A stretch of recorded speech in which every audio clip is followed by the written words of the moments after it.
Natureholics, today we're talking about my best ever Arsenal team. So my favourite Arsenal team is basically going to be across 4 different generations. Watching Arsenal from a kid, going on to the Invincibles and even now to modern football. Now let's start off with the goalkeeper. For the goalkeeper, there was 2 clear options. It was either Lehmann or Seaman, but I went with David Seaman. At right back, we have a modern Arsenal player.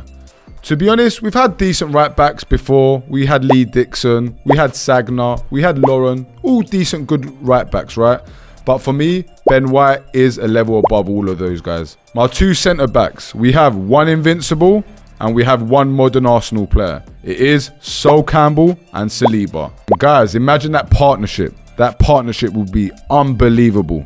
And on to the final defender, our left back. For me, he's the best left back in the Premiership ever.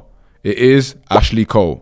And I'm not going to lie, Ashley Cole, we didn't end on great terms. Him going to Chelsea and the whole scandal thing gave me a little bit of a bitter taste in my mouth. Ashley, don't like you personally, but I've got to say, you are the best left back who's ever hit the Prem. On to the midfielders. In centre midfield, we have Patrick Vieira, who for me made the best team ever. And next to Patrick Vieira, we have Cesc Fabregas. We had great centre midfielders like Ray Parlour, Gilberto Silva, Paul Merson, Emmanuel Petit. However, none of those guys came close to Patrick Vieira and Fabregas in my opinion. Now, onto the wingers. At left wing, it was either Overmars or Robert Pires. And for me, Pires just had that extra bit of finesse, that technique from the gods above, you know?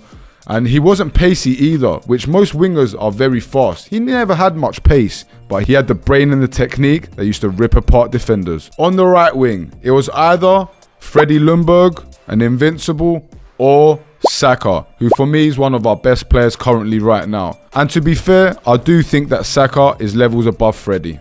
And up front, I've got 2 absolute legends. And you know, we had great strikers. We had Ian Wright, we had Carnu, we had Nicholas Anelka, we had Robert Van Persie. But for me, they never come close to the Iceman, Dennis Bergkamp, and the absolute best ever Arsenal player, Thierry Henry. For me, those 2, Dennis Bergkamp and Thierry Henry together, absolute best combination in the Premiership. So dangerous, one full of technique and class, and the other one with so much pace. And as soon as he got the ball, you knew that a goal was coming from Thierry Henry. Here, I have some other Arsenal greats that never made my list in the team, but they definitely would have made the sub bench. We have our legendary captain, Tony Adams, Gabriel, Kolo Touré, Koscielny, Winterburn, Mesut Ozil, Jack Wilshere, Declan Rice, Odegaard, and there's so many more. Natureholics, especially my fellow Gunners. What do you think of my team? Who would you change? And even Troops, do you think my team's the best ever Arsenal 11? Let me know, bro. To the Natureholics, let me know in the comment section too. Until next time, guys, take care. Bye-bye.